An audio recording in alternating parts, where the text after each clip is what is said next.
இதற்கு இடையில் தங்கையினுடைய மரணத்தை பற்றி ஒரு புத்தகம் வெளியிட்டிருக்கிறார்கள்.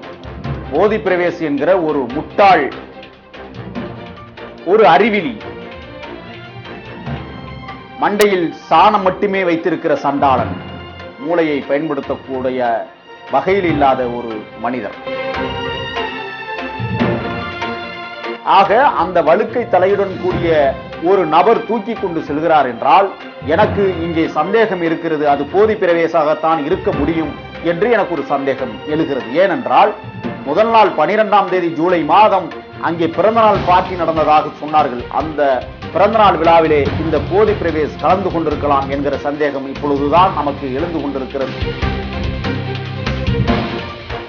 யூடியூபர் என்கிற பெயரிலே ஒரு கவுச்சி பிள்ளை என்கிற ஒரு அருவருக்கத்தக்க ஒரு மனித இனத்தை சார்ந்தவன், மனிதனுக்கு கூட ஒரு மரியாதை கொடுக்க வேண்டிய இடத்தில் இருக்கலாம், வெட்டில் பூச்சியில கூட நாம் மரியாதை கொடுக்க வேண்டிய இடத்தில் இருக்கிறோம். அதைவிட கேவலமாக ஒரு அற்ப பிறவி இந்த தமிழகத்தில் தினந்தோறும் இன்றைக்கு அந்த பள்ளிக்கு ஆதரவாக வசைமொழி பாடுகிற வகையில் அனைவரையும் திட்டி தீர்ப்பதை இவருக்கு வழக்கமாக கொண்டிருக்கிறார்.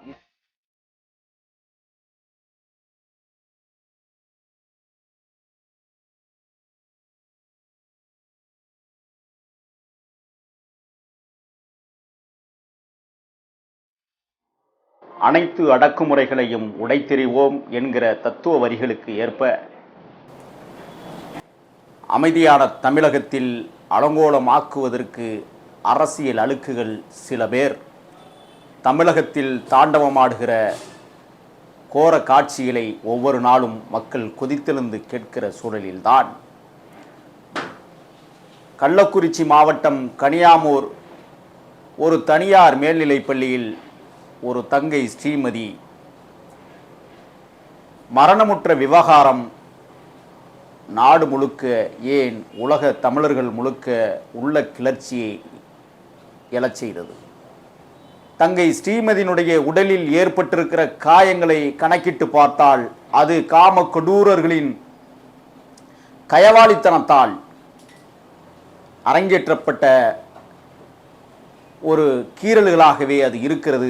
ஆகையால் அது மறுவிசாரணைக்கு எடுத்துக்கொள்ளப்பட வேண்டும். ஆகையால் இவர்களுக்கு கொடுத்த அந்த முன்ஜாமீனை உடனடியாக ரத்து செய்து அவர்களை கைது செய்ய வேண்டும் என்று வழக்கறிஞர்கள் வாதாடினார்கள். உச்சநீதிமன்றம் உடனடியாக ஒரு முடிவெடுத்தது.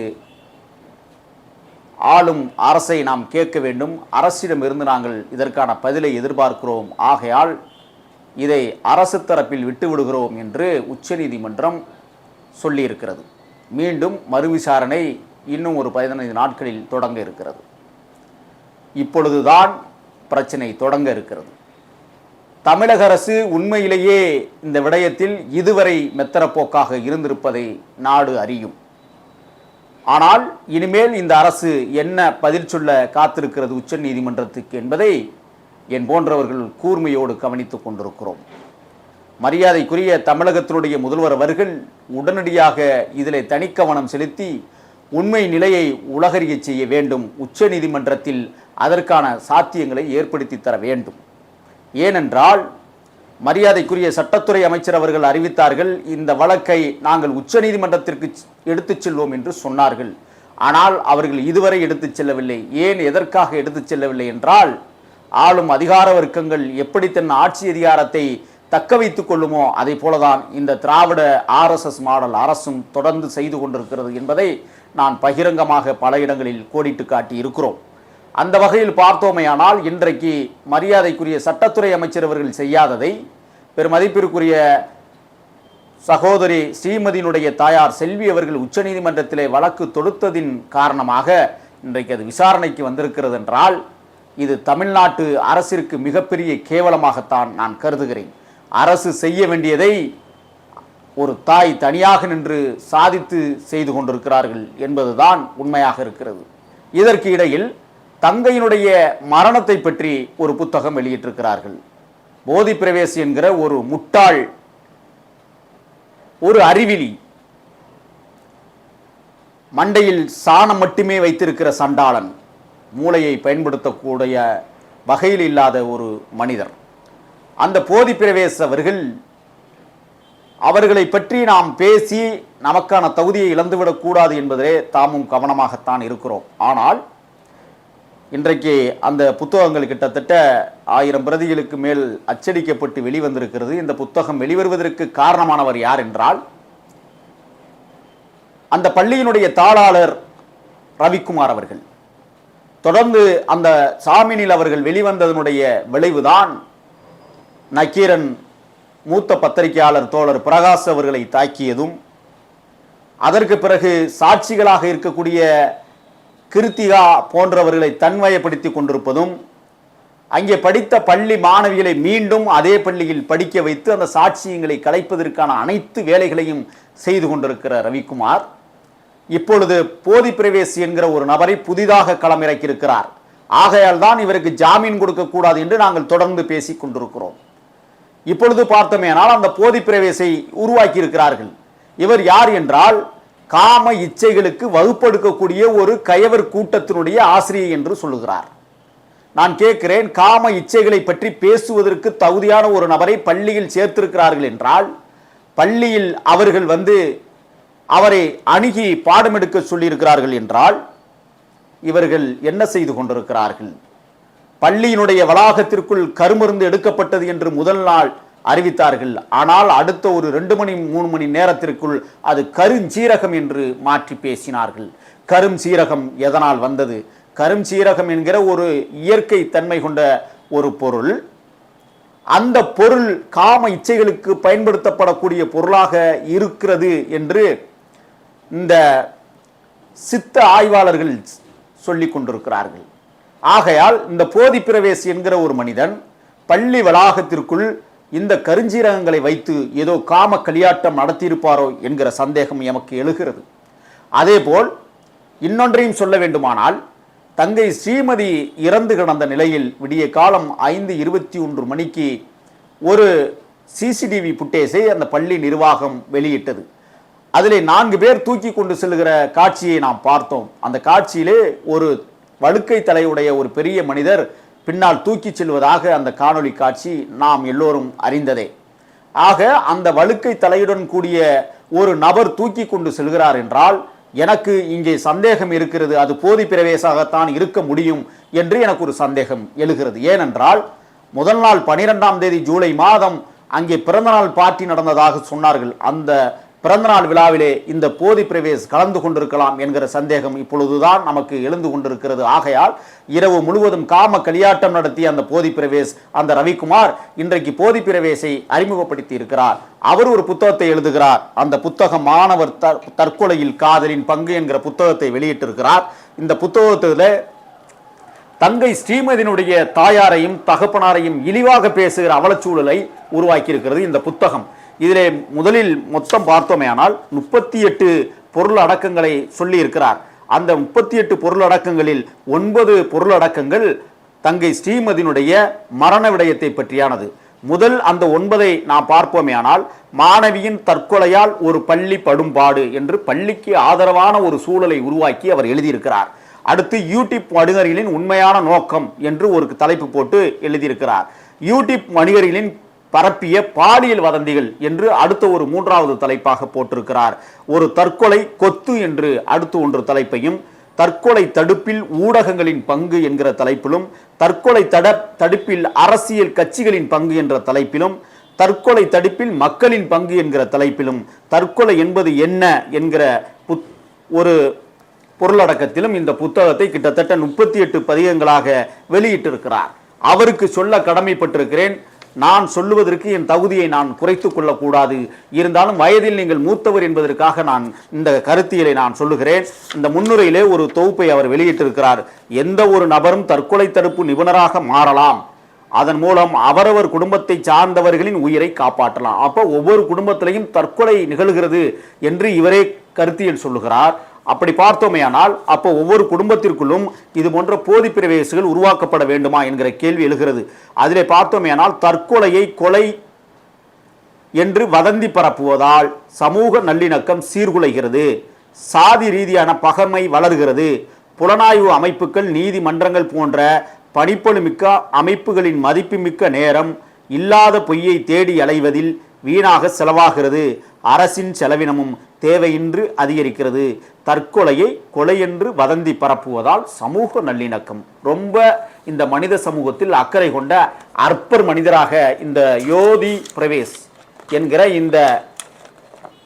இந்த மனிதர் இன்றைக்கு இந்த புத்தகத்தை எழுதியிருக்கிறார். இந்த யோதி பிரவேசனுடைய வரலாற்றை பார்ப்போமேயானால் கேவலமாக ஒரு குடும்பத்தை கூட வழிநடத்த துப்புள்ளாத யோதி பிரவேஷ் ஒரு பள்ளி நிர்வாகிகளுக்கு அல்லது பள்ளிக்கு ஆதரவாக ஒரு புத்தகத்தை அவர் போட்டிருக்கிறார் என்றால், அதுவும் சொல்லுகிறார், அவர் ஒரு தனியார் வலையொலித்தளத்திலே பேசுகிறார், எனக்கு 40,000 ரவிக்குமார் கொடுத்தான் என்று பேசுகிறார். ஆக பள்ளி நிர்வாகம் ஜாமீனில் விட்டதற்கு பிறகு இது போன்ற அயோக்கியத்தனமான வேலைகளை தொடர்ந்து செய்து கொண்டிருக்கிறது. ஆகையால் தான் நாங்கள் ஜாமீனில் விடக்கூடாது என்று தொடர்ந்து வலியுறுத்தினோம். அந்த அடிப்படையில் தான் இன்றைக்கு உச்ச நீதிமன்றத்திற்கும் நாங்கள் சென்று கொண்டிருக்கிறோம்.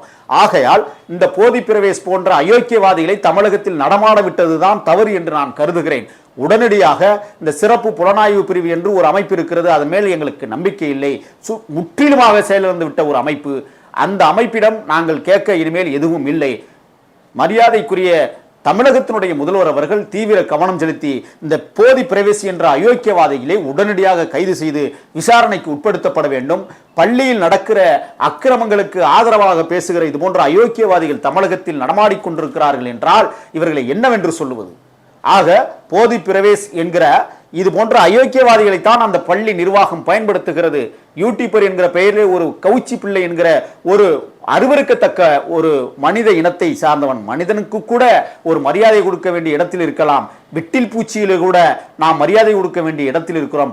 அதைவிட கேவலமாக ஒரு அற்ப பிறவி இந்த தமிழகத்தில் தினந்தோறும் இன்றைக்கு அந்த பள்ளிக்கு ஆதரவாக வசைமொழி பாடுகிற வகையில் அனைவரையும் திட்டி தீர்ப்பதை இவருக்கு வழக்கமாக கொண்டிருக்கிறார். இதுவரை கைது நடவடிக்கை என்ன செய்திருக்கிறது இந்த காவல்துறை? மரியாதைக்குரிய தமிழக முதல்வர் அவர்கள் உடனடியாக தலையிட்டு இந்த கவுச்சி பிள்ளை, இந்த போதி பிரவேஷ் போன்ற அயோக்கியவாதிகளை கைது செய்ய வேண்டும் என்று பலதரப்பினரும் நாங்கள் சொல்லிக் கொண்டிருக்கிறோம். ஆனால் இதை நீங்கள் மெத்தன போக்கோடு எடுத்துக்கொள்வீர்களே ஆனால் வரும் நாடாளுமன்ற தேர்தலில் ஸ்ரீமதி என்கிற ஒரு புகைப்படம் உங்களுக்கு எதிராக மிகப்பெரிய அளவில் வேலை செய்துவிடும். கவனமாக இருங்கள் என்றுதான் நாங்கள் எச்சரிக்கையோடு சொல்ல கடமைப்பட்டிருக்கிறோம். ஏனென்றால் தமிழகத்தில் உங்களை விட்டால் வேறு யாரு சரியான ஆட்சியை தருவார்கள் என்கிற எண்ணமும் எங்களுக்கு இருக்கிறது. ஆனால் நீங்கள் நடத்தி கொண்டிருக்கிற ஆட்சி கடந்த ஆட்சியை விட மிக படுமோசமாக இருக்கிறது என்பதை நாங்கள் மனசிற்குள் வைத்து பூட்டி கொண்டு வெளியிலே சொல்ல முடியாமல் அலைகிறது அவலச்சூழல் தான் இன்றைக்கு தமிழகத்தில் இடம்பெறுகிறது.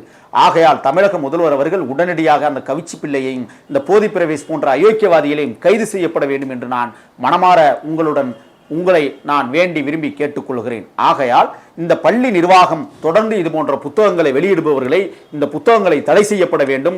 இந்த புத்தகத்தை படித்தால் நாமே தற்கொலை செய்து கொள்ளலாம்.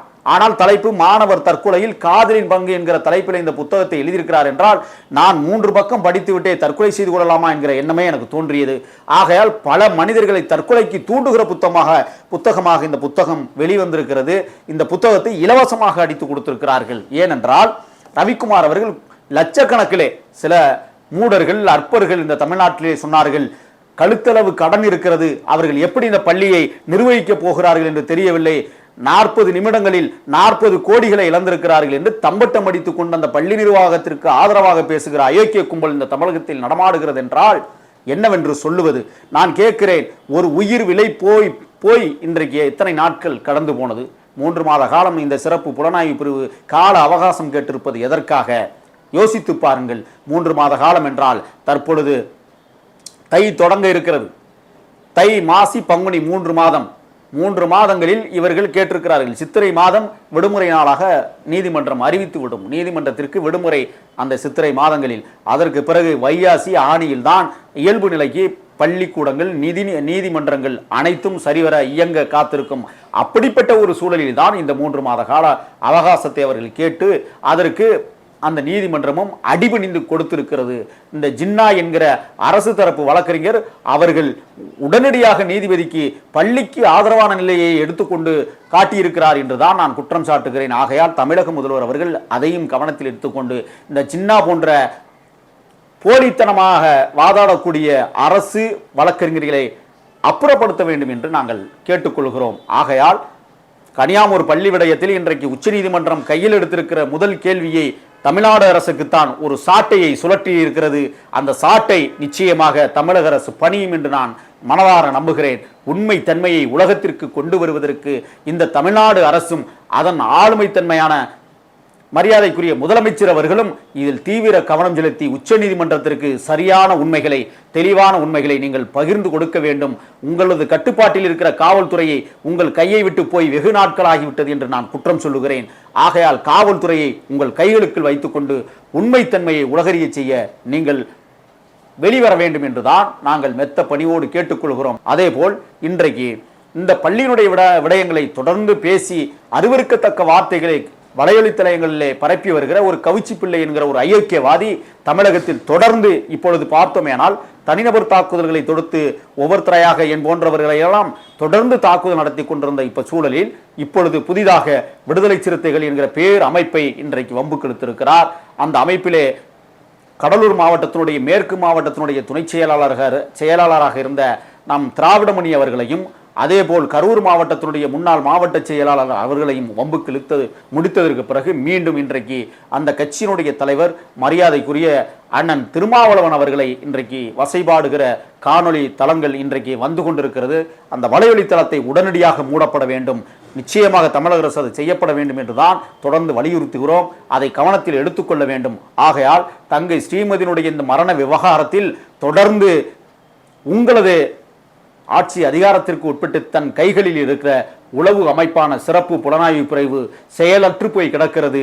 ஆகையால் புதிய ஒரு நல்லதொரு அமைப்பை உருவாக்கி சரியான விசாரணையை உருவாக்கி உச்சநீதிமன்றத்திற்கு உண்மையான தன்மையை உலகறிய செய்ய நீங்கள் கொடுக்கப்பட வேண்டும் என்றுதான் நாங்கள் வலியுறுத்துகிறோம். இந்த புத்தகத்திலே ஆசிரியரின் பிற நூல்கள் தந்தராவளியில் தாம்பத்திய வாழ்க்கை, மனைவியையும் பாலுணர்வுள்ள உயிரினமாக நடத்த கணவர்களுக்கு கற்றுக் கொடுக்கும் நூல், காதல் அறிவியல், பதின்பருவ காதலில் சிக்கி சீரழிந்து விடாதவாறு குழந்தைகளை வளர்க்க கற்றுக் கொடுக்கும் நூல், செல்வத்தை ஈர்க்கும் ரகசியம், செல்வத்தை ஈர்க்கும் 108 சூத்திரங்கள், மாணவர் தற்கொலையில் பள்ளிகளின் பங்கு என்ற இந்த 5 புத்தகங்களை இந்த மனிதர் வெளியிட்டிருக்கிறார். இதுவரை நான் ஒன்று சொல்ல கடமைப்பட்டிருக்கிறேன். இது போன்ற செயல்களை அதுவும் சொல்லுகிறார். 550 புத்தகங்களை அந்த பள்ளியினுடைய தாளாளர் ரவிக்குமார் அவர்கள் வாங்கியிருக்கிறார். அதற்கு 40,000 பணம் கொடுத்திருக்கிறார் என்று வெளியிலே வந்து சொல்லுகிறார். அது மட்டுமல்ல, நித்யானந்தாவிற்கே நான் தான் குரு என்று சொல்லுகிற அளவிற்கு இவர் தொடர்ந்து வலையொலி தளங்களில் தன்னுடைய அருவருக்கத்தக்க கருத்துக்களை பதிவு செய்து வருவது இந்த மக்கள் மன்றத்தில் ஏற்புடையதாக இல்லை. ஆகையால் இது போன்ற அயோக்கியவாதிகள் தமிழகத்தில் நடமாடுவதை நாம் பார்த்து கொண்டிருக்க முடியாது. ஆகையால் தமிழக அரசு உடனடியாக இதற்கான உரிய நடவடிக்கைகளை மேற்கொள்ள வேண்டும். இவர் காம இச்சைகளுக்கான விடயங்களை சொல்வதிலே இன்னொன்றையும் சொல்லுகிறார். நான் புகழ் பெற வேண்டும், பணம் பெற வேண்டும், நான் ஏற்கனவே கோடீஸ்வரன் என்றெல்லாம் தம்பட்டம் அடித்து கொண்டு தன்னுடைய வாழ்வியலில் என்ன நடக்கக்கூடாததோ அதையெல்லாம் நடத்தியதாக கற்பனைவாதங்களின் அடிப்படையில் பேசி வருகிறார். இது போன்ற புத்தகங்களை வெளியிடுகிறார். தகுந்த முறையில் காவல்துறை தக்க பாடம் எடுத்தால் நிச்சயமாக கவுச்சி பிள்ளையிடமும் போதி பிரவேஷ் போன்ற இந்த போலியவாதிகளிடமும் உண்மை தன்மைகள் வெளியில் வரும். ஏனென்றால் கவுச்சி பிள்ளை என்கிறவன் நேரடியாகவே சாந்தியிடம் தொடர்பு வைத்திருக்கிறான். இந்த போதி பிரவேஷ் என்கிறவர் நேரடியாகவே ரவிக்குமாருடன் தொடர்பிலே இருக்கிறார். ஆகையால் இந்த இருவருமே பள்ளிக்கு நெருக்கமானவர்களோடு தொடர்பில் இருப்பதால் இவர்களுக்கு அனைத்து உண்மைகளும் தெரியும். சிறப்பு புலனாய்வு துறை அங்கேயும் இங்கேயும் நீங்கள் அலைய வேண்டாம். இந்த இருவரையும் கைது செய்து உரிய முறையில் நீங்கள் விசாரணை செய்தீர்களே ஆனால் தங்கை ஸ்ரீமதியினுடைய உண்மை மரணம் உலகத்திற்கு வெளியில் வரும் என்பது நிச்சயமாக உண்மையிலும் உண்மையாக இருக்கிறது. ஆகையால் தமிழக முதல்வர் அவர்கள் இந்த நடவடிக்கைகளை தீவிரப்படுத்துங்கள். உச்சநீதிமன்றத்திற்கு இருக்கிற காலங்களில் உண்மைத்தன்மைகளை எடுத்துச் சொல்லுங்கள். ஆகையால் மெத்த பணிவோடு சொல்லுகிறோம். மீண்டும் ஒரு முறை நான் சொல்லுகிறேன், கனியாமூர் பள்ளி விடயத்தில், ஸ்ரீமதி விடயத்தில் நிச்சயமாக உரியவர்களுக்கு தண்டனை கிடைப்பதற்கு நீங்கள் தகுதியானவர் என்கிற அடிப்படையில் உச்சநீதிமன்றத்திற்கு நல்ல வழிகாட்டுதலை வழங்குங்கள். அந்த பள்ளிக்கூடத்தை உடனடியாக அரசுடைமையாக்குங்கள். அதற்கு ஸ்ரீமதி நினைவு அரசு மேல்நிலைப்பள்ளி என்று பெயர் சூட்டுங்கள். அந்த நாள் தான் தமிழர்களுக்கான திருநாளாக அமையும். அதை நீங்கள் செய்ய மறுப்பீர்களானால் தேர்தல் நேரத்தில் ஸ்ரீமதி என்கிற ஒரு புகைப்படம் உங்களுக்கு தக்க பாடத்தை கொடுக்கும். கனியாமூர் பள்ளி விடயத்தில் நல்ல தீர்ப்பை எதிர்பார்த்து காத்திருக்கிறோம். நன்றி, வணக்கம்.